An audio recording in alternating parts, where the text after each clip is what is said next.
Okay, 10 seconds. TC 504, Volume 23, Class Chandra.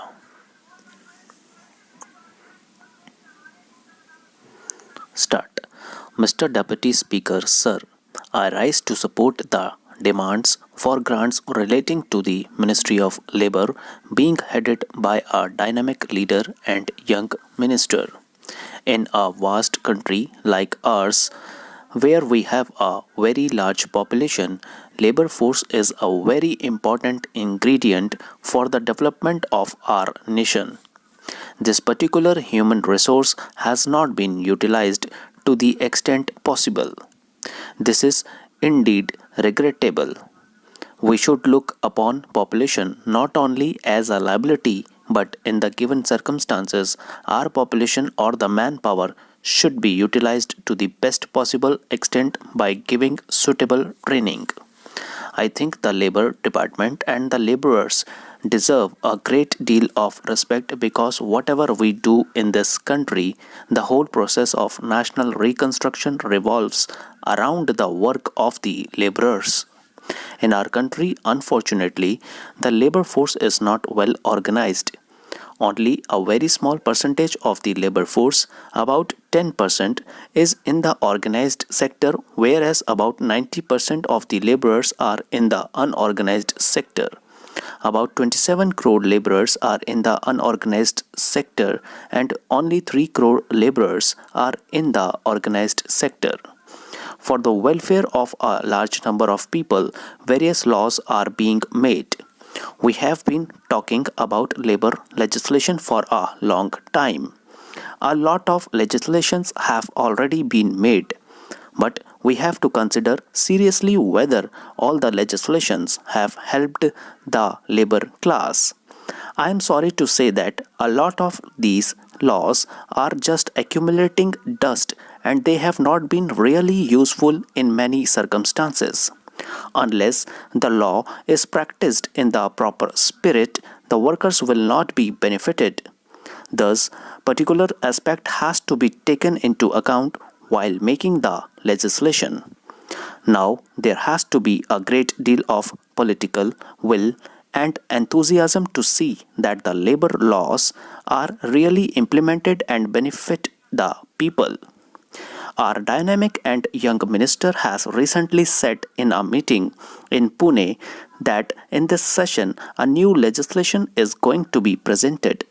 It may not be completed in this session, but certainly it is going to be introduced and it is for the benefit of the organized sector. A new comprehensive and integrated legislation is going to be introduced by our government for the sake of guaranteeing minimum wages and for providing pension for people in the unorganized sector. The condition of the laborers is indeed very bad in our country. Look at any factories or any of the big public undertakings. How much care does the employer take for the benefit of the laborers on whose integrity and hard work the whole enterprise of that particular industry is flourishing? You will find that a very few industrialists really look into the different welfare aspects of the laborers. Take the example of families and children of the laborers. Do their employers make proper agreement for their health care and education, leave aside their cultural upliftment or their cultural life? Such efforts are not made even in the organized sector. What happens in the unorganized sector is anybody's guess. The families of the laborers are not looked after properly and a great deal needs to be done, and in this regard voluntary organizations can play some role. A small amount of rupees 3 lakhs of rupees has been provided for the welfare of children and women in the unorganized sector. I would urge upon the Honorable Minister that the allocations to the voluntary organizations for the betterment of women and children in the organized as well as unorganized sectors should be increased.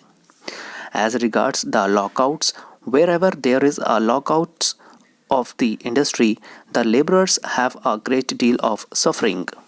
They do not know what to do. They are just left to their lot. But the employer does not suffer as much. Just look at the employers to different big industries.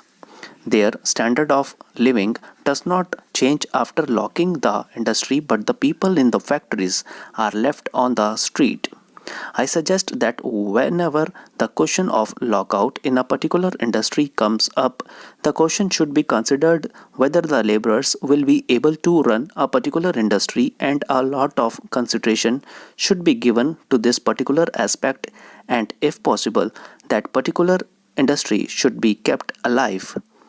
Migration is a very important problem of laborers, and it has got multi dimensions, that is laborers within the country and those who are going outside the country. Lot of laborers are exported outside the country and they are facing lot of problems because of the agencies. I would like to mention here one thing, that we have entrusted this work to many of the private agencies. But there is need to consider whether we can have a manpower corporation and assign this work to the corporation. Also, there are problems of interstate migration of the laborers. There is an act, but it is causing difficulties to the laborers who migrate to other states.